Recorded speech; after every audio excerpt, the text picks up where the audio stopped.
அனைவருக்கும் இனிய மாலை வணக்கம். நான் உங்கள் பாஸ்கர் மேக்ஸ் யூடியூப் சேனல். இன்றைக்கி நம்ம என்ன பார்க்க போகிறோம் அப்படின்னு கேட்டிங்கன்னா, இப்போ கடைசியாக சனிக்கிழமை பார்த்தீங்கன்னா டிஎன்பிசியில் ஒரு எக்ஸாம் நடந்ததுங்க. 8ஆம் தேதி. ஓகேவா? அன்றைக்கி பார்த்தீங்கன்னா குரூப் 2A மெயின்ஸும் நடந்தது. அது இல்லாமல் ஒரு காம்படிட்டிவ் எக்ஸாம்னு சொல்லிட்டு ஒரு எக்ஸாம் நடந்ததுங்க. என்னென்னா ஆல்ரெடி சர்வீஸில் இருக்கிறவங்களுக்கு டேரெக்டாக செக்ரட்டரியேட்டில் வந்து போகிறதுக்கு ஒரு எக்ஸாம் வைக்கிறாங்க. ஸோ அதோட ஆன்சர் கீயை தான் நம்ம இன்றைக்கி பார்க்க போகிறோம். ஸோ இந்த கொஷின்ஸ் பார்த்தீங்கன்னா ரொம்ப ஈஸியாக இருக்குங்க. ஒரு 2 கொஷின்ஸு தான் கொஞ்சம் டிஃப்ரெண்ட்டாக இருக்குது. மற்றபடி எல்லாமே பேசிக்காக புக்குகள்லேருந்து ஈஸியாக தான் கொடுத்துருக்கானுங்க. ஆனால் டிஎன்பிசி சொன்ன மாதிரி இப்போ புது பேட்டர்னில் கொடுக்கல. ஏற்கனவே ஓல்டு பேட்டர்னில் கொடுத்துருக்கானுங்க. ஏற்கனவே ஓல்டுனா இந்த 25 கொஷின்ஸ், இந்த ரீசனிங் 10, குவான்டிட்டிவில் ஒரு 15 சேர்த்து 25ன்ற கான்செப்டில் இல்லை. ஸோ அது ஒரு எக்ஸாம். ஸோ இந்த வாரம் ஒரு எக்ஸாம் நடக்கும் 22ஆம் தேதி. ஏற்கனவே பிஎல் படித்தவங்களுக்கு ஒரு எக்ஸாம் கேன்சல் ஆகிடுச்சு. அந்த எக்ஸாம் நடக்க போகுது. ஸோ அது 2 தான் லாஸ்ட்டாக இருக்குன்னு நினைக்கிறேன். அதுக்கப்புறம் நியூ பேட்டர்னில் வந்துடும். ஸோ அதோட ஆன்சர் கீயை நம்ம இன்றைக்கி பார்க்கலாம். ஓகேவா? நம்ம சேனல் நீங்கள் புதுசாக அப்படின்னா இது வரைக்கும் சப்ஸ்கிரைப் பண்ணுங்கள் சார். பிடிச்சிருந்தா ஷேர் பண்ணுங்கள். ஏதாவது சொல்லணும் கமெண்ட்ஸில் சொல்லுங்கள், லைக் பண்ணுங்கள். ஓகேவா? நம்ம சேனலோட சிறப்பு என்னென்னு கேட்டிங்கன்னா, மேக்ஸை A to Z மொத்தமே யூடியூப்பில் போட்டிருப்பேன். நீங்கள் பிளேலிஸ்ட்டு போய் செக் பண்ணி தெரியும். குறிப்பாக ப்ரீவியஸ் இயர் கொஸ்டின்ஸை டாபிக் வைஸாக பிரித்து போட்டிருப்போம் சார். ஓகேவா? அதனால் கொஞ்சம் நல்லா பாருங்கள். சரி, நம்ம பாஸ்கர் மேக்ஸ் அகாடமியில் டெஸ்ட் பேட்ச் போயிட்டுருக்கு சார். ஆல்ரெடி குரூப் 4க்கு வந்து 4 பேட்ச் போயிட்டுருக்கு. ஸோ 4வது பேட்ச் இப்போ தான் ஆரம்பிச்சிருக்கோம். 1ஆம் தேதியிலேருந்து ஆரம்பிச்சு போயிட்டுருக்கு. யாராவது ஜாயின் பண்ணணும் அப்படின்னு கேட்டிங்கன்னா ஜாயின் பண்ணலாம். அடுத்த பேட்ச் பார்த்தீங்க அப்படின்னு கேட்டிங்கன்னா மார்ச் மாதம் தான் ஆரம்பிப்போம். மார்ச் ஒரு 15 தேதிக்கு மேலே தான் ஆரம்பிப்போம். ஏன்னா கால் ஃபார் நோட்டிஃபிகேஷன் வருது இல்லையா? ஸோ ஏப்ரல் 1 ஸ்டார்ட் ஆகுது அப்படின்னா ஏப்ரல்லேருந்து அடுத்த பேட்ச் லாஸ்ட் பேட்ச் ஆரம்பிப்போம். ஸோ இப்போயே ஜாயின் பண்ணிங்கன்னா ஒரு 6 டெஸ்ட் ஒன்று நடந்திருக்கு. ஸோ அதை முடிச்சிடலாம். நம்ம டெஸ்ட் பேட்சில் பார்த்தீங்கன்னா மொத்தம் 100 டெஸ்ட்டுக்கிட்ட நடக்குதுங்க. வெறும் ₹500 தான் கொடுக்குறோம்.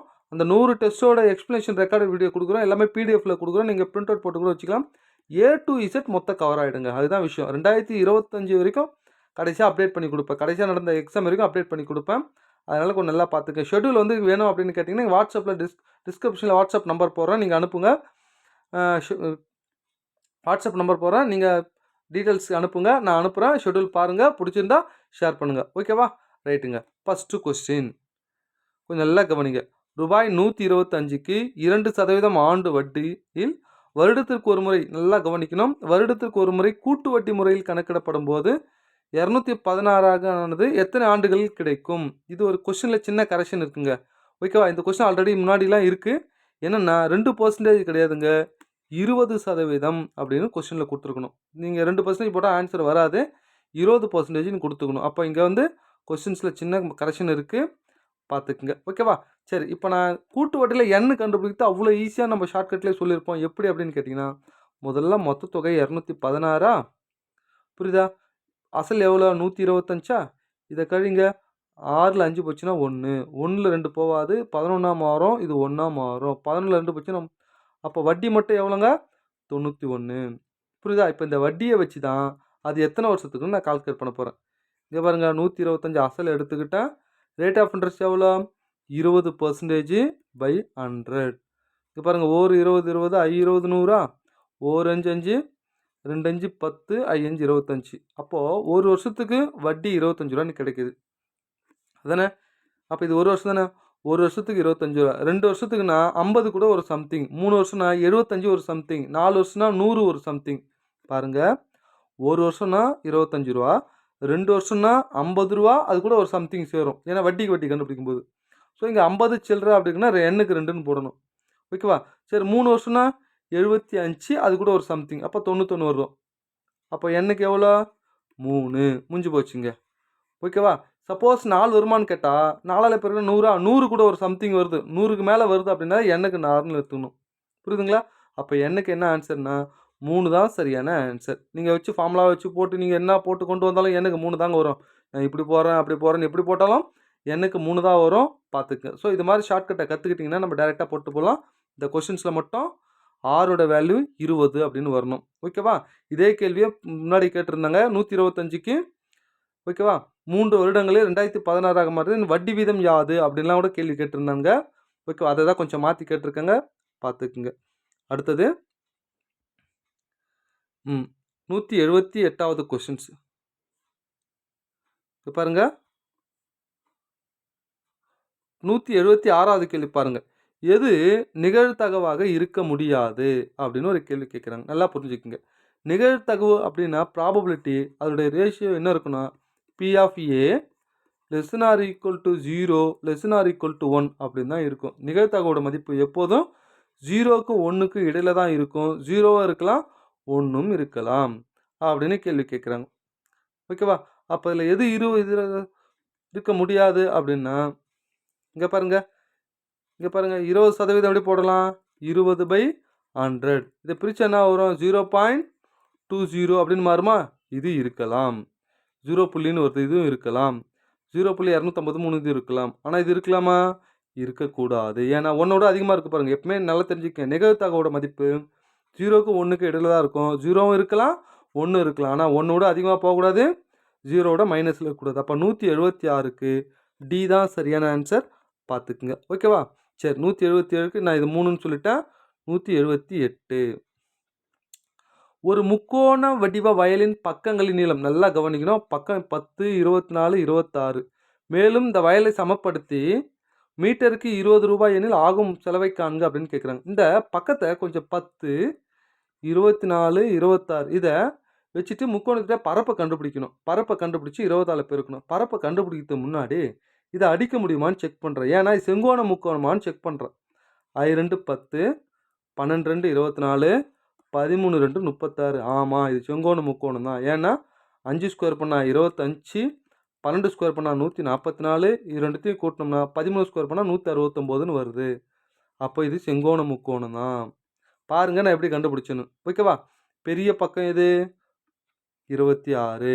இதை எடுத்துக்கூடாது, மேலே தான் எடுத்துக்கணும். ஏன்னா அவன் என்ன கொடுத்துருக்கானோ அதை எடுத்துக்கணும். மீதி மற்ற ரெண்டுத்தையும் இங்கே போட்டுக்கலாம். 24 10ன்னு போட்டுக்கலாங்க. சரி, ஒரு செங்கோண முக்கோணத்துடைய பரப்பு என்ன? Half b into h. அதாவது அடிப்பக்கம் உயரம் கொடுத்துருந்தா போட்டுடலாம். இப்போ பாருங்கள், ஆஃப் பி எவ்வளோ? 10. ஹெச் எவ்வளோ? 24. 2 2 12 2 24. அப்போ பரப்பு எவ்வளோனா 120 மீட்டர்னு கிடைக்குது. சரி, ஒரு சதுர மீட்டருக்கு 20 ரூபான்னா 120க்கு 20ஆல் பெருக்கலாமா? 2 0 2 12 24. 2400 ஆன்சர். புரியுதா? இந்த கான்செப்ட் தெரியணுங்க, நல்லா புரிஞ்சுக்குங்க. ஓகேவா? நீங்கள் என்ன வேறு வருதுன்னு சொல்லிட்டு அசம பக்க முக்கோணத்துக்கு போய் கொண்டு வந்தாலும் இதே ஆன்சர் தான் வரும். அசம பக்க முக்கோணம் பரப்பு உங்களுக்கு தெரியும் இல்லையா? S equal to a + b + c divide 2 அப்படின்னு போடுவோம். அதுக்கப்புறம் இங்கே பாருங்கள், square root of s into s minus a s minus b s minus c இதில் போட்டு கொண்டு வந்தாலும் இதே ஆன்சர் தான் வரும். ஆனால் நான் எப்படி கண்டுபிடிச்சேன் பாருங்கள். அதனால் இது மாதிரி வருது அப்படின்னாலே கொஞ்சம் கண்டுபிடிச்சிக்கோங்க. ஏன்னா இனி வரும் காலம்லாம் ஏரியா அண்ட் வால்யூமில் குறைஞ்சது 2 கேள்வி, அதிகபட்சமாக 4 கேள்வி வரும். பார்த்துக்குங்க. ஓகேவா? நெக்ஸ்ட்டு அடுத்தது 179வது கொஸ்டின்ஸ். இது 10th புக்கில் இருக்கிற கேள்விங்க. என்ற தொடரின் அடுத்த உறுப்பு என்ன? இது என்னென்ன ஜிபியில் இருக்குது. எப்படி கண்டுபிடிக்கிறீங்கன்னா முதல்ல ஆரோட வேல்யூ கண்டுபிடிக்கலாம். இதை இதால் டிவைட் பண்ணலாம், அல்லது இதை இதால் டிவைட் பண்ணலாம், அல்லது இதை இதால் டிவைட் பண்ணலாம். அப்போ 1/18 1/12ஆல் டிவைட் பண்ணுறேன். 1/18 12/1ன்னு போடலாமா? ஒரு பின்னத்தை இன்னொரு பின்னத்தால் வகுக்கிறோம். நான் முதல் பின்னத்தை அப்படியே விட்டு 2வது பின்னத்தை தலைக்கே போடலாம். 2 6 12 3 6 18. அப்போ ஆரோட வேல்யூ 2/3ன்னு வரும். சரி, அடுத்தடுத்த உறுப்பு வரணும்னா இது கூட ஒரு 6 பெருக்குனா வந்துருமா? ஏன்னா பெருக்குத்தோட வருஷன் என்ன? A r a r square a r cube இப்படி போயிட்டே இருக்குங்க. அதுதான் பெருக்கு தொடர். அப்போ பாருங்கள், ஒவ்வொரு உறுப்பை கூட 6 பெருக்கணும் தானே. அப்போ லாஸ்ட்டு 1/18 கூட 6 பெருக்கிறேன். 6 என்ன? 2/3. 2 2 9 2 18. மேலே 1 × 1 கீழே 9 27. 1/20. இந்த கேள்வி கிட்டத்தட்ட 2 முறை 3 முறை கேட்டாங்க 10th புக்கில் ஏபிஜிபி கூட்டுத்தொடர் பெருக்குத்தொடர் வரிசையில் புக் பேக் கொஸ்டின்ஸ் இதுங்க. ஓகேவா? புக் பேக்னா ஒரு 25 கொஸ்டின் கொடுப்பான் இல்லையா ஒரு சாப்டர் பின்னாடியும், அந்த கொஸ்டின்ஸுங்க. ஓகேவா? நெக்ஸ்ட்டு என்ற தொடரின் அடுத்த உறுப்பை காண்க. ரீசனிங்கில் இந்த கேள்வி கொஞ்சம் நல்லா கவனிங்க. இந்த தொடருடைய அடுத்த உறுப்பு என்ன அப்படின்னு கேள்வி கேட்குறாங்க.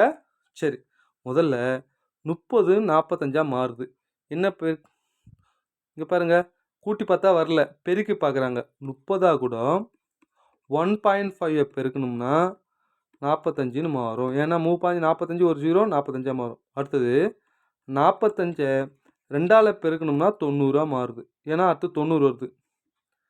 புரியுதா? அடுத்தது 90 2.5ஆல் பெருக்குங்க. இங்கே பாருங்கள் 2.5 × 90 ஒரு 0 50 45க்கு 5 மீதி 4 2 9 18 18 4 22 ஒரு சாந்தத்தில் வச்சா 225 வந்துச்சா? வந்துருச்சு. அடுத்தது 225 3ஆல் பெருக்கிறேன் பாருங்கள். 1.5 2 2.5 3 3ஆல் பெருக்க என்ன வரும்?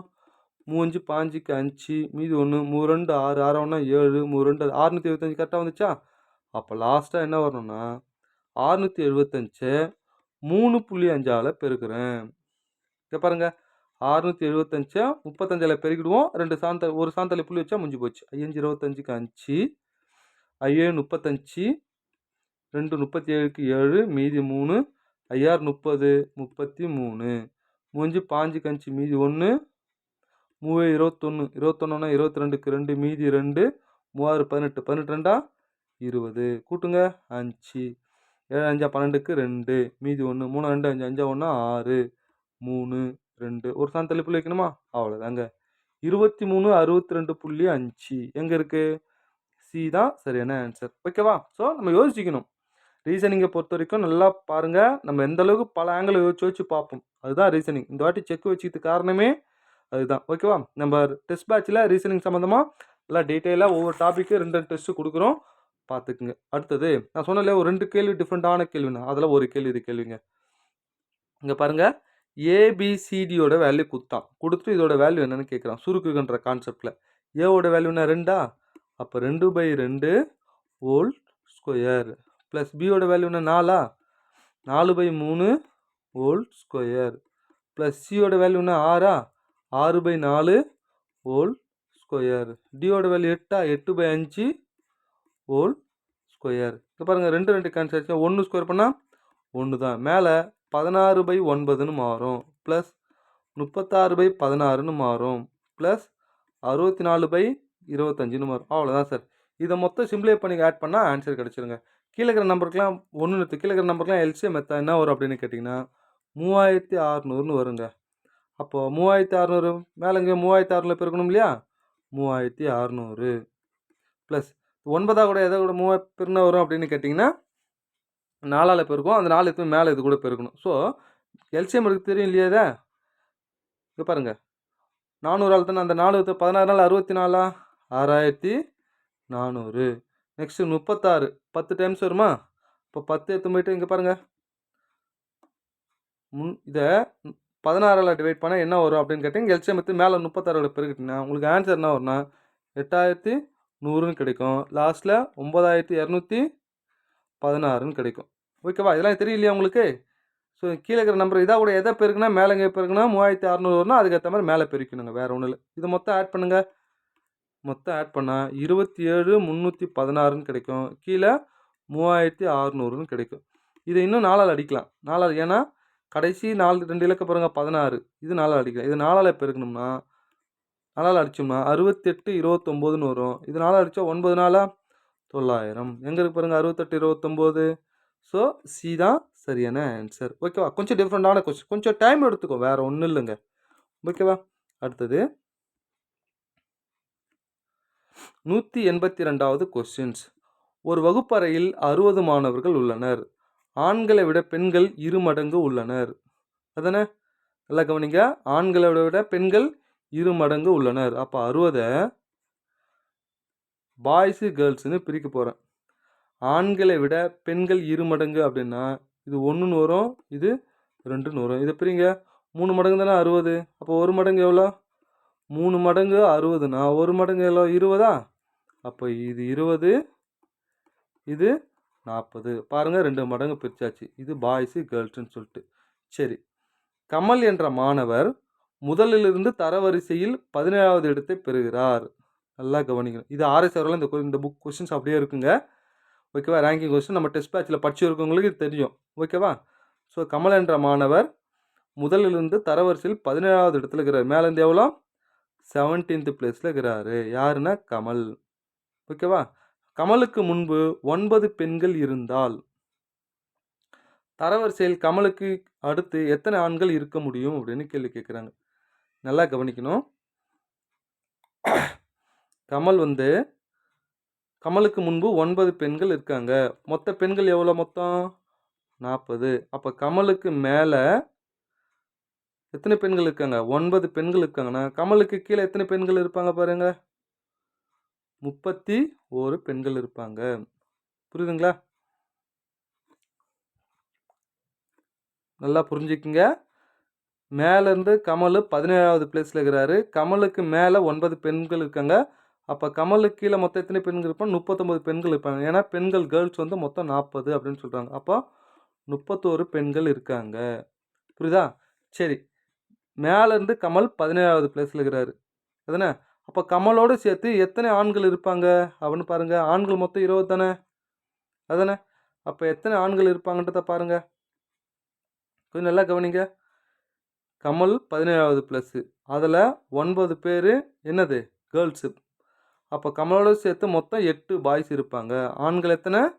8 பேர் இருப்பாங்க. இப்போ என்ன கேள்வி கேட்குறாங்கன்னா, தரவரிசையில் கமலுக்கு அடுத்து எத்தனை ஆண்கள் இருக்க முடியும்? ஆண்கள் மொத்தம் எவ்வளோ? 20. கமலோடு சேர்த்து 8 பேர். அப்போ கீழே எத்தனை பேர் இருப்பாங்க?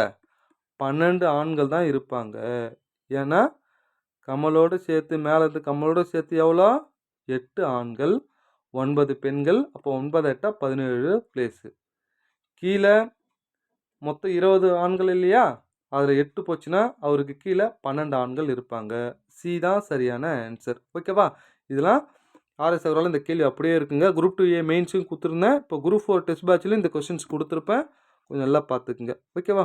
அடுத்தது 183வது கொஸ்டின்ஸ். இப்போ நல்லா கவனிங்க. இது மாதிரிலாம் கொஸ்டின்ஸ் கேட்டுகிட்டே இருக்காங்க. கொடுக்கப்பட்டுள்ள எண் தொடரில் ஒவ்வொரு எண்ணிலும் முதல் மற்றும் 3வது இலக்க எண்கள் பரிமாற்றம் செய்த பின் இன்டர்சேஞ்ச் பண்ணலாமா? 2 6 மாற்றிக்கணும். அப்போ 6 7 2 4. இந்த 8 7 இன்டர்சேஞ்ச் பண்ணுங்க. 8 9 7 3. இந்த 6 9 இன்டர்சேஞ்ச் பண்ணுங்க. 6 8 9 2. 7 6 இன்டர்சேஞ்ச் பண்ணுங்க. 7 2 6 8. சரி, பரிமாற்றம் செய்த பின் கிடைக்கும் எண்களை ஏறு வரிசையில் எழுதும்போது, ஏறு வரிசையில் அப்படின்னா என்ன அர்த்தம்? ஓகேவா? Ascending order. இதில் இது அசெண்டிங் ஆர்டர். முதல்ல இது வருமா? 6 7 2 4, 6 8 9 2, 7 2 6 8, 8 9 7 3. எழுதியாச்சா? இப்போ என்ன கேட்குறாங்க அப்படின்னு கேட்டிங்கன்னா, இப்போ என்ன கேள்வி கேட்குறாங்க? வலதுபுறத்தில் இருந்து இரண்டாவதாக கிடைக்கும் எண். வலதுபுறத்தில் இரண்டாவதாக எது கிடைக்குது? இது கிடைக்குது அதானே? இதென்ன வலதுபுறம் இரண்டாவது? இது எங்கே இருக்குது பாருங்க. லாஸ்ட்ல இருக்குது. லாஸ்ட்ல இருக்கிறதுன்னு என்ன? இந்த கணக்கு நல்லா பாருங்க. மேலே 1 2 3 4 5 நம்பர் இருக்குது. ஆனால் 1 2 3 4 தானே போட்டிருக்கேன். அப்போ தப்பு தானே? இங்கே பாருங்க, ஃபர்ஸ்ட் வந்து போடுறேன். கொஞ்சம் நல்லா கவனிங்க. முதல்ல என்ன பண்ணணும்? இந்த நம்பரை இன்டர்சேஞ்ச் பண்ணலாமா? பண்ணுங்க. 6 7 2 4 இது முடிஞ்சிச்சு. நெக்ஸ்ட்டு இங்கே பாருங்கள், 8 9 7 3 இதுவும் முடிஞ்சிச்சு. ஃபஸ்ட்டு 4 நம்பர் தான் எடுத்துக்கிட்டேன், அதனால் நமக்கு ஆன்சர் வரல. இங்கே பாருங்கள் 6 9. அப்போ என்ன வரும்? 6 8 9 2 இது முடிஞ்சிச்சு. நெக்ஸ்ட்டு 9 5 வரணுமா? 9 4 5 3 இது முடிஞ்சிச்சு. இது ரெண்டுத்தையும் இன்டர்சேஞ்ச் பண்ணுறேன். அடுத்தது 7 2 6 8 இதுவும் முடிஞ்சிச்சு. இப்போ ஏர் வரிசையில் முதல்ல இது சின்னது 67 68 இருக்குதா? அப்போ 67 தான் வரும். 67 24. அடுத்து 68 92. அடுத்தது 72 68. அடுத்தது 89 73. அடுத்தது 94 53. 5 நம்பர் வந்துச்சு. அப்புறம் 1 2 3 4 5. இப்போ வலதுபுறத்திலிருந்து இரண்டாவது. வலதுபுறத்தில் இரண்டாவது எது? 89 73 அதுதானே? 89 73 இந்த நம்பர் எங்கே இருக்க பாருங்கள். 89 73 இங்கே பாருங்கள். 89 73 உடனே சியை போட்டுறக்கூடாதுங்க. ஏன்னா இது எந்த நம்பரை இன்டர்சேஞ்ச் பண்ண பிறகு தான் வர நம்பர் தானே. ஆனால் ஒரிஜினல் இந்த நம்பரில் தானே கேட்குறாங்க. அப்படின்னா இதை அப்படியே இப்போ மாற்றுங்க. 7 9 8 3. 7 9 8 3 எங்கே இருக்குது? டி தான் சரியான ஆன்சர். சி போட்டுறக்கூடாதுங்க. ஏன்னா என்ன நம்பரில் கொடுத்துருக்கோன்னா அந்த நம்பர் தான் கண்டுபிடிக்கணும். அவன் கொடுத்த கண்டிஷன் பிரகாரம் மாற்றிக்கிட்டு இதை பார்க்கணும். ஓகேவா? அப்போ டி தான் சரியான ஆன்சர். பார்த்துக்குங்க. ஓகேவா? நெக்ஸ்ட் அடுத்தது இது 184 பேசிக்கான கேள்வி தான். ஒரு கூட்டுத்தொடர் முதல் உறுப்பு 9, பொது வித்தியாசம் 7 அப்படின்னா தொடர் வரிசையை காண்க. கூட்டுத்தொடர் பொது வடிவம்னா ஏ + டி ஏ ப்ளஸ் 2டி இப்படி போயிட்டே இருக்கும். அதாவது முதல்ல 9, 9ஆம் 7ஆம் 16, 16ஆம் 7ஆம் 23, 23ஆம் 7ஆம் 30. அப்போ ஏ தான் சரியான ஆன்சர். ஓகேவா? ஸோ 10th புக்கில் இருக்கிற கொஸ்டின் அப்படியே கொடுத்துருக்கானுங்க, பார்த்துக்குங்க. அடுத்தது இந்த மாடல் 8th புக்கில் ஒரு கேள்வி இருக்குது. டேட்டா மாற்றி கொடுத்து அழகாக கொடுத்துட்டான் பாருங்கள். இங்கே நல்லா கவனிங்க. X ஒய்இ Z. எக்ஸு ஒரு வேலையை 5 நாட்களும், ஒய் அதே வேலை 8 நாட்களும், இசட் அதே வேலையை 12 நாளில் முடிக்கிறாரு. இது டேஸு. இதுலேருந்து எனர்ஜி ரேஷியோ நான் கண்டுபிடிச்சா தான் அமௌண்ட்டை பிரிக்க முடியும். எனர்ஜி ரேஷியோனா என்னங்க? இதுக்கு தலைகீழ் விகிதம் கண்டுபிடிக்கணும். தலைகீழ் விகிதம்னா என்ன? முதல்ல மறைச்சிக்குங்க. தலைகீழ் விகிதம் என்ன? முதல் மறைச்சி 12 96. எது வேணுமோ அதை மறைச்சிக்கிட்டு மற்ற ரெண்டுத்தையும் பெருக்கி போகணும். இதை பெருக்கிங்க. I12 60. இதை மறைச்சிக்கங்க. I8 40. இது மொத்தம் எதாவது 4ஆல் டிவைட் பண்ணலாமா? 16 நாள் 4ஆல் பண்ண என்ன வரும்? 24 நாள் 90. 5 நாள் 60. 10 நாள் 40. பாருங்கள், 4ஆல் டிவைட். இதுதான் எஃபிஷியன்சி ரேஷியோ, ஆற்றல் விகிதம். புரியுதுங்க? முதல்ல தலைகீழ் விகிதம் கண்டுபிடிக்கிறேன், அதுக்கப்புறம் ரேஷியோனை அடிக்கிறேன். இப்போ நான் என்ன பண்ண போகிறேன்? இது மொத்தம் கூட்டுறேன். 24, 15, 10 மொத்தம் கூட்டுங்க, 49ன்னு வருங்க. அவ்வளோதான். இப்போ தெரியுதா ஏன் 49,000 கொடுத்துக்கிறான்றது? இந்த 49 மடங்கு தான் 49,000னா ஒரு மடங்கு எவ்வளோ? 1000. அது எத்தனை போய்ட்டு இதில் போடுங்க. 1 எத்தனை போய் போட்டிங்கன்னா எக்ஸுக்கு என்ன கிடைக்கும்? 24 × 1000 எவ்வளோ கிடைக்கும்? 24,000. ஓகேவா? அப்போ ஒய்க்கு எவ்வளோ கிடைக்கும்? 5000. இசட்டுக்கு 10,000. அவ்வளோதாங்க. இசட்டுக்கு 10,000. ஸோ 8th புக்கில் இருக்கிற கான்செப்டை டேட்டா மாற்றி கொடுத்து கேட்டிருக்கானுங்க. எங்கே? பி தான் சரியான ஆன்சர். பார்த்துக்கு 24, 15, 10. ஓகேவா? நெக்ஸ்ட்டு அடுத்தது இந்த கேள்வி பாருங்கள். சில பேர் இதை பெரிய கணக்காக போடுவாங்க. நான் சொல்கிறத நல்லா கற்றுக்குங்க. ஏ மற்றும் பி ஆகியோர் ஒரு வேலையை 25, 50 நாட்கள் முடிப்பார்கள். இருவரும் ஒன்றாக வேலை செய்ய ஆரம்பித்து சில நாட்கள் வேலை செய்த பிறகு ஏ நின்று விடுகிறார். மீதமுள்ள வேலையை பி ஆனவர் 10 நாட்கள் முடித்தால் வேலை தொடங்கியதுலேருந்து எத்தனை நாட்களுக்கு பிறகு ஏ வேலையை விட்டு சென்றார்? அதாவது ஆரம்பத்தில் இவங்க 2 பேரும் எத்தனை நாள் வேலை செஞ்சுருப்பான்னு கேள்வி கேட்குறாங்க. நம்ம யூஸ்வலாக 2 பேரும் சேர்ந்துன்னு கேட்டால் நம்ம என்ன பண்ணுவோம்? மேலே பெருக்கி போடுவோம், கீழே கூட்டி போடுவோம். ஞாபகம் இருக்கா? அது கூட இப்போ ஒன்று எக்ஸ்ட்ரா பெருக்க போகிறேன். என்னென்னா லாஸ்ட்டில் யார்? பி தான் கம்ப்ளீட் பண்ணுறாரு. பி ஒரு நாளைக்கு எவ்வளோ முடிப்பார்? 50. அந்த 50 நான் இங்கே போடுறேன். யார் கடைசியாக முடிக்கிறாரோ அவருடைய மொத்த வேலையை இங்கே போட்டேன். சரி, கடைசியில் எத்தனை நாள் முடிச்சிருக்காரு? 10 நாள் முடிச்சிருக்காரு. அப்போ மீதி எவ்வளோ? 40. இந்த 50லேருந்து 10 கழிச்சிட்டு மீதியை போட்டு அவ்வளோதாங்க. இதை சுருக்குனா டேரெக்டாக ஆன்சர் சார். சில பேர் இதை எல்சிஎம் எடுத்து போட்டு பெரிய பெரிய கணக்கெல்லாம் போடுவாங்க. இங்கே பாருங்கள், 50 50 கேன்சல் ஆகிடுச்சு. 75 75, 25 75. ஸோ 40/3. 40/3 கலப்பினத்தில் மாற்றுங்க. 13 3 39. 13 1/3. எங்கே இருக்குது பாருங்கள்? 13 1/3. இங்கே பாருங்கள், சியில் இருக்குது பாருங்கள். அவ்வளோதான் ஆன்சர். ஓகேவா? 13 1/3 நாட்கள். புரியுதாங்க? எப்படி ஷார்ட்டாக இந்த மெத்தட் நல்லா கற்றுக்குங்க. ரொம்ப ஈஸியாக இருக்கும். இந்த மாடலை டேட்டா மாற்றி ஏகப்பட்ட கேள்வி கேட்டுட்டு ஒரு கேள்வி கேட்டுகிட்டே வரானுங்க, பார்த்துக்குங்க. அடுத்தது 187வது கேள்வி. 14 அலகுகள் பக்க அளவுள்ள ஒரு சதுரம் ஸ்கொயர். இது 14, இதுவும் 14, இதுவும் 14, இதுவும் 14. சதுரத்திலிருந்து வெட்டி எடுக்கப்படும் மிகப்பெரிய வட்டத்தின் பரப்பு தோராயமாக. இதில் ஏகப்பட்ட வட்டத்தை வெட்டி எடுக்கலாம். ஆனால் மிகப்பெரிய வட்டம்னா 4 பக்கத்தை டச் பண்ணுற மாதிரி வெட்டுறது தான் பெரிய வட்டம். இந்த வட்டத்துடைய பரப்பு வேணும்னா நல்லா கவனிங்க. வட்டத்துடைய விட்டம் இந்த பக்கம் தான் இந்த விட்டம். தெரியுதா? அப்போ டயமீட்டர் ஈக்குவல் டு 14 அப்படின்னா ஆரோட வேல்யூன்னு அதில் பாதி 7. அவ்வளோதான். வட்டத்துடைய பரப்புன்னா πr². அப்போ என்ன வரும்? 22/7 இன்ட்டு 7 இன்ட்டு 7. 7 7 கேன்சல் ஆகிடுச்சா? அப்போ 2 14க்கு 4 மீதி 1, 2 14 14 1 15. 154. டி தான் சரியான ஆன்சர். பார்த்துக்குங்க. ஓகேவா? இந்த 4 ஆன்சரில் எது 11ஆல் வகுப்படுதுன்னு கூட சொல்லிட்டு போயிடலாம். புரியுதாங்க? அப்படி கூட ஈஸியாக கண்டுபிடிச்சிட்டு இருக்கலாம். பார்த்துக்குங்க. அடுத்தது இது 9th புக்கில் இருக்கிற கேள்விங்க. டேட்டா மாற்றி கொடுத்து இது கேட்டு வச்சுருக்கானுங்க. ஒரு கனசதுர வட்டின் நீர் தொட்டியின் கன அளவு 8000 லிட்டர் எனில் அதன் தொட்டியின் பக்கத்தின் நிலத்தை காண்க. நமக்கு தெரியும், ஒரு பக்கம் 1 மீட்டர் நீளம், 1 மீட்டர் அகலம், 1 மீட்டர் ஆழத்தில் ஒரு பள்ளம் வெட்டுறனா எவ்வளோ தண்ணி பிடிக்கும்? 1 metre cube equal to 1000 litre பிடிக்கும். 1 மீட்டர் நீளம், 1 மீட்டர் அகலம், 1 மீட்டர் ஆழத்தில் ஒரு பள்ளம் வெட்டுறனா எவ்வளோ தண்ணி பிடிக்கும்? 1000 லிட்டர் பிடிக்கும். அப்போ இந்த லிட்டரை வால்யூம்னு போட்டு இந்த லிட்டரை நான் மீட்டரில் மாற்ற போகிறேன்னா 8000 போட்டுட்டு டிவைட் 1000ஆல் டிவைட் பண்ணிட்டா மீட்டர் கியூப்ல மாறிடும். 02030. அப்போ கனசதுரத்துடைய கன அளவு ஃபார்முலா என்ன? Volume of cubic, a cube formula V. அப்போ ஏ கியூப் ஈக்குவல் டு 8. அப்போ ஏவோட வேல்யூ என்ன? 2 மீட்டர். எங்கே இருக்குது 2 மீட்டர்? ஸோ ஏ தான் சரியான ஆன்சர், பார்த்துக்குங்க. ஓகேவா? நெக்ஸ்ட்டு அடுத்தது 8th புக்கில் இருக்கிற இந்த கொஸ்டின்ஸுங்க. 10% ஆண்டு வட்டியில் அரை ஆண்டுக்கு ஒரு முறை வட்டி கணக்கிடப்பட்டால் 4400 ஆனது 4850 மாற எடுத்துக்கொள்ளும் நிலம். இந்த மாதிரி என்ன கேட்குறாங்கனாலே கூட்டு வட்டி நல்லா கவனிக்கணும். காம்பவுண்டட் ஆஃப் இயர்லி அப்படின்னு சொல்கிறாங்க பாருங்கள். ஆனால் தமிழில் கூட்டு வட்டினே கொடுக்கல. அதனால் இங்கிலீஷ் வெர்ஷனில் பார்த்துக்குங்க ஒரு வாட்டி. ஓகேவா?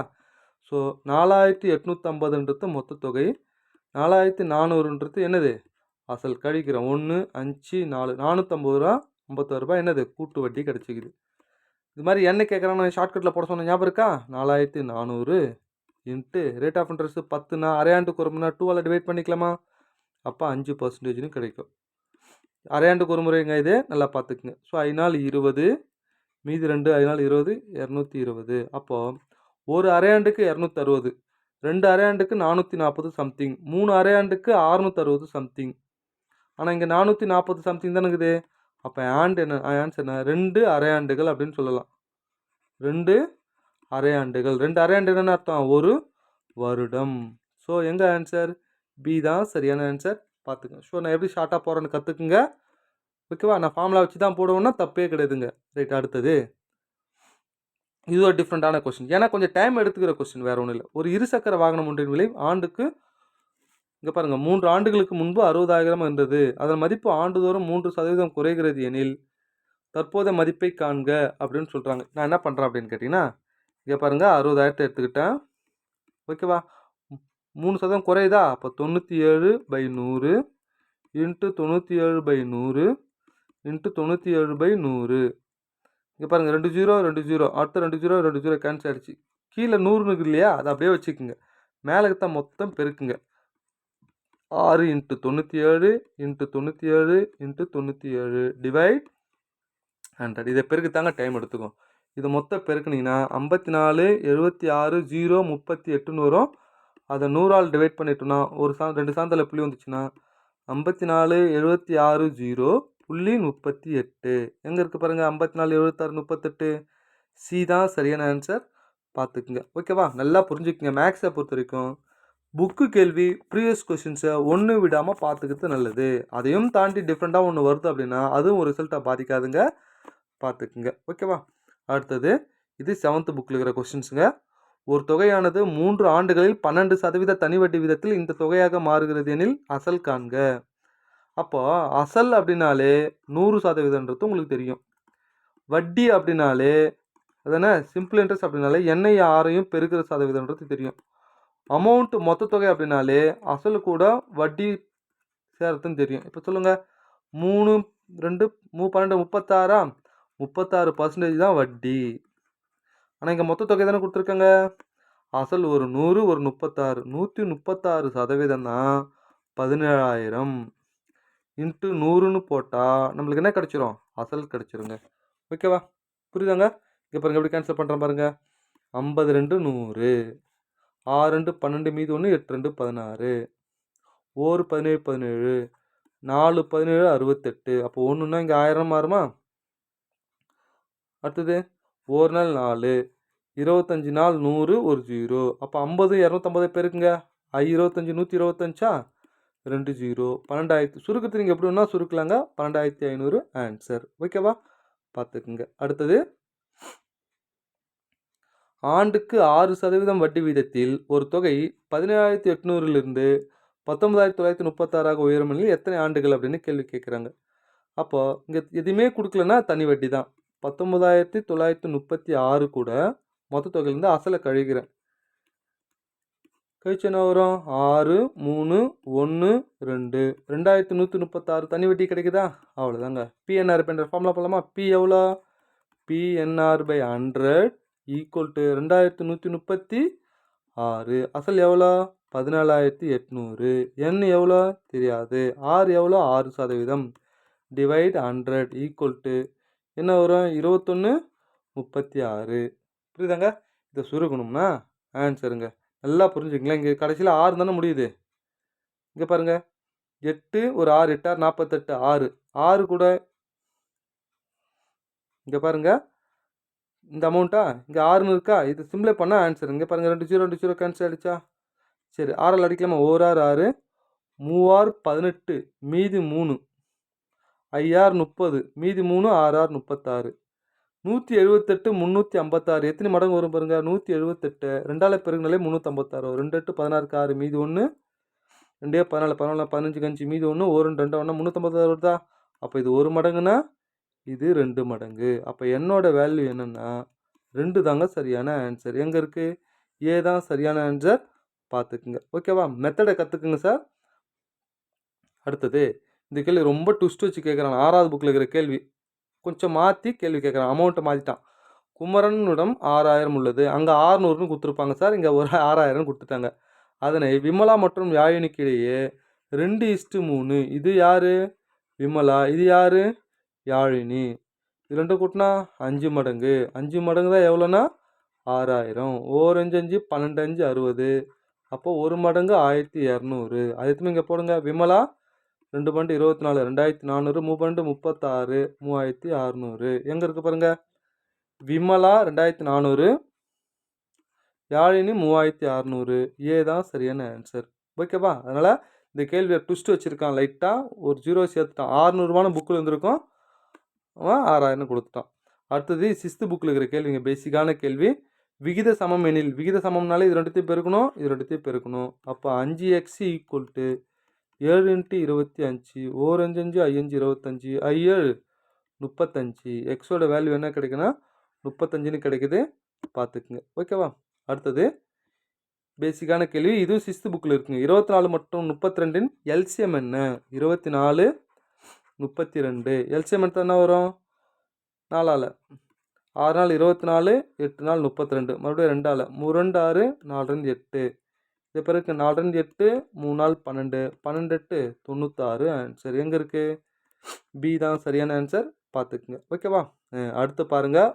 Polynomial of HCF LCM. நல்லா கவனிங்க. இதில் உங்களால் பிரிக்க முடியலன்னா சப்ஸ்டியூஷன் மெத்தட் யூஸ் பண்ணி சொல்லியிருக்கேன். இதில் 3ன்னு எடுத்திங்கன்னா ஓகேவா 2 ஆன்சர் வரும். 4 எடுத்திங்கனாலும் 2 ஆன்சர் வரும். அதானே? நல்லா புரிஞ்சுக்குங்க. கொடுக்கப்பட்டதில் எது பெருசாக இருக்கோ அதுதான் ஆன்சர்னு சொன்னேன். இதில் எது பெருசாக இருக்குது? சி தான் பெருசாக இருக்குது. நல்லா பாருங்கள். போட தெரியாதவங்க சொல்கிறேன், நான் போட்டு காட்டுறேன். இதுதான் பெருசாக இருக்குது. ஓகேவா? இந்த ஒரு மெத்தடில் கற்றுக்கலாம். சப்ஸ்டியூஷன் மெத்தட் யூஸ் பண்ணலாம். எக்ஸுக்கு 3 போட்டிங்கன்னா 2 ஆன்சர் வரும். 4ன்னு போடுங்க. 4 போட்டாலும் இதுவும் வரும், இதுவும் வரும். ஏன்னா இங்கே பாருங்க 4 - 3 1 இல்லையா? அப்போ இதில் போட்டாலும் இது 2 போட்டாலும் 1 தான் வரும். அப்போ ரெண்டுத்தில் எது பெருசோ இதை போட்டுக்கலாம். சரி, நான் பிரித்து காட்டுறேன் பாருங்கள். இப்போ நல்லா கவனிங்க. 2t² - 5t - 3. இதை ஃபேக்டரேஷனில் பிரிக்கிறேன். முன்னாடி 2 இருந்தால் 2 எடுத்து இது கூட பெருக்கணும். -6 -5. 2 நம்பரை பெருக்குனா 6 வரணும், கூட்டினா -5 வரணும். 1 6 6. மைனஸ் எங்கே போடும்போது -5 வரும்? இங்கே தாங்க. முன்னாடி 2 இருக்கா? அந்த 2ஆல் டிவைட் பண்ணிக்கோங்க. 1 2 2 3 2 6. அவ்வளோதாங்க. கீழே இருக்கிற நம்பரை அப்படியே இந்த பக்கம் எடுத்து டி கூட சேர்த்துக்குங்க. 2t மேலே 1 தானே +1. அடுத்தது கீழே டி மட்டும் தானே, டி ப்ளஸ்ஸாக மைனஸ் மேலே -3 தானே, இப்போ டி -3. அவ்வளோதாங்க. இதை நான் பிரிச்சுட்டேன். நெக்ஸ்ட்டு இதை பிரிக்கிறேன் பாருங்கள். 2 வெளியே எடுத்துட்டோம்னா t² - 9 மாறும். 2 வெளியே எடுத்துட்டோம்னா t + 9 சாரி t + 3 t - 3 அப்படின்னு மாறும். ஏன்னா a² - b², t² - 3² போடலாம். அப்போ இதை பிரிச்சுட்டேன். இப்போ ரெண்டுத்துக்கு எல்சிஎம் என்ன? எல்சிஎம்னா ஒரு இடத்துல இருந்தால் வருமா? 2 வரும். 2t + 1ன்னு ஒன்று வரும். t - 3ன்னு ஒன்று வரும். அதுதானே? அடுத்தது t + 3 ஒன்று வரும். பாருங்கள், t + 3 t - 3 2t + 1. அப்போ பெருசாக எது இருக்குது? இதாங்க சரியான ஆன்சர். ஸோ உங்களால் இதில் பிரிக்க தெரியலன்னா என்ன சொன்னேன்? சப்ஸ்டியூஷன் மெத்தட் யூஸ் பண்ணுங்கள். எக்ஸுக்கு 4ன்னு போடுங்க, இதுக்கு ஒரு வேல்யூ கிடைக்கும். ஓகேவா? இதுக்கு ஒரு வேல்யூ கிடைக்கும். அந்த 2 நம்பருக்கு எல்சிஎம் எடுங்க. புரியுதா? எடுத்திங்கன்னா இதுக்கு 4 போட்டோம் எக்ஸுக்கு 9ன்னு வரும். இதுக்கு 4 போட்டிங்கன்னா 14ன்னு வரும். இது ரெண்டுத்துக்கு எல்சிஎம் எடுத்திங்கன்னா 126ன்னு வரும். ஸோ மொத்தத்தில் டி எங்கெல்லாம் இருக்கோ அங்கெல்லாம் என்ன பண்ணுங்கள்? எக்ஸ்ன்னு சொல்கிறேன் பாருங்கள். டி எங்கெல்லாம் இருக்கோ அங்கெல்லாம் 4ன்னு போடுங்க. இதுலேயும் 126 வரும். இதில் ரெண்டுத்தில் எது பெருசுன்னா இதான் ஆன்சர். ஓகேவா? பார்த்துக்குங்க. அடுத்தது a minus b whole square b minus c whole cube 9th புக்கில் இருக்கிற கொஷின்ஸுங்க இது. காமனாக எதுவுமே எடுக்க முடியாதுன்னா ஒன்று தாங்க ஆன்சர். ஏன்னா இது ரெண்டுத்துலையுமே மூணுத்துலையுமே எதுவுமே எடுக்க முடியல. ஒன்று தான் ஆன்சர், பார்த்துக்குங்க. ஓகேவா? பி தான் சரியான ஆன்சர். நெக்ஸ்ட்டு 198வது கேள்வி. 2 எண்களின் HCF 11, எல்சிஎம் 7700, ஒரு எண் 225 மற்றொரு எண். இது மாதிரி மற்றொரு எண் கேட்டால் நமக்கு தெரியும் 2 நம்பரை பெருக்கிறது 2 நம்பரோட HCFையும் எல்சிஎம் பெருக்கிறதுக்கு சமமா? அப்போ இங்கே பாருங்கள், 11 HCF 7700, ஒரு நம்பர் எவ்வளோ? 275. இங்கே பாருங்கள், ஓர் 11 11, 2 11 22, 5 11 55. நான் என்ன பண்ணுறேன், 77 போட்டு இது 2 0 100ன்னு போட்டுக்கிறேன். ஏன்னா 25 ஈஸியாக கேன்சல் பண்ணலாம். ஓர் 25 25, 4 25 100, 4 77 பெருக்குங்க, 4 28, 4 28 8 மீதி 2, 4 28 28 2 30, 308 சி தான் சரியான ஆன்சர். ஸோ சுருக்கத்தை நீங்கள் எப்படின்னா சுருக்கலாங்க, டேரெக்டாக கூட அடிக்கலாம் சில பேருங்க, அதனால் பார்த்துக்குங்க. ஓகேவா? அடுத்தது 199வது கொஸ்டின், பர்சன்டேஜில். ஒரு எண்ணின் மதிப்பை 30% குறைத்தால் இந்த நம்பர் கிடைக்கிறது எனில் அந்த எண் காண்க. ஆப்ஷனை பார்த்தோன்னே நிறைய பேர் தலை சுத்தம். 30% குறைச்சா அப்படின்னா அப்போ இந்த எண் எத்தனை சதவீதம்? 70% தான். ஓகேவா? 100. புரியுதாங்க? மறுபடியும் சொல்கிறேன் பாருங்கள். ஒரு எண்ணை 30% குறைத்தால் 100 கிடைக்கிறது எனில் அப்போ 100 எத்தனை சதவீதம்? 70% 100 இன்ட்டு அந்த எண்ணை காண்க. நம்ம என்ன பண்ணோம்? 100ன்னு போடணும். பாருங்கள், ஒரு 0 கேன்சல் ஆகிடுச்சு. அப்போ மேலே என்ன வரும்? 1000ன்னு வரும், கீழே 7ன்னு வரும். எங்கே இருக்குது? ஏ தான் சரியான ஆன்சர், பார்த்துக்குங்க. ஓகேவா? நெக்ஸ்ட்டு அடுத்தது லாஸ்ட் கேள்வி. ஒரு மிதிவண்டி ஒன்றை ஒரு கடைக்காரர் 4500க்கு விற்பதால் அவருக்கு 10% லாபம் ஏற்படுகிறது. 5% லாபம் பெற வேண்டுமெனில் எவ்வளவு ரூபாய்க்கு விற்க வேண்டும்? நல்லா கவனிங்க. அவருக்கு ஏற்கனவே 10% நஷ்டம் ஏற்படுகிறது. லாபம் இல்லை, நஷ்டம். 10% நஷ்டம் ஏற்படுகிறது. ஆனால் 5% லாபம் பெற எவ்வளவு ரூபாய்க்கு விற்க வேண்டும்? டைரெக்டாக ஒரே ஸ்டெப்பில் போடலாம். இந்த 4500 லாபத்தில் விற்கிறாங்களா நஷ்டத்தில் விற்கிறாங்களா? நஷ்டத்தில். எத்தனை சதவீதம்? 10%. அப்போது 90% தான் இந்த அமௌண்ட்டு. இங்கே பாருங்கள், 90% தான் 4500. மறுபடியும் லாபமாக நஷ்டமா? லாபம் எவ்வளோ? 5%. அப்போ 105ன்னு போகிறோம். அவ்வளோதாங்க. ஒரு 0 ஒரு 0, ஓர் 9 9, 9 45, ஒரு 0. இதை பெருக்குங்க, 105 5ஆல் பெருக்குங்க, 5 25க்கு 5, ஓர் 5 5, ஒரு 0, 5250. எங்கே இருக்குது? டி தான் சரியான ஆன்சர், பார்த்துக்குங்க. ஓகேவா? வாழ்த்துக்கள். தேங்க்யூ.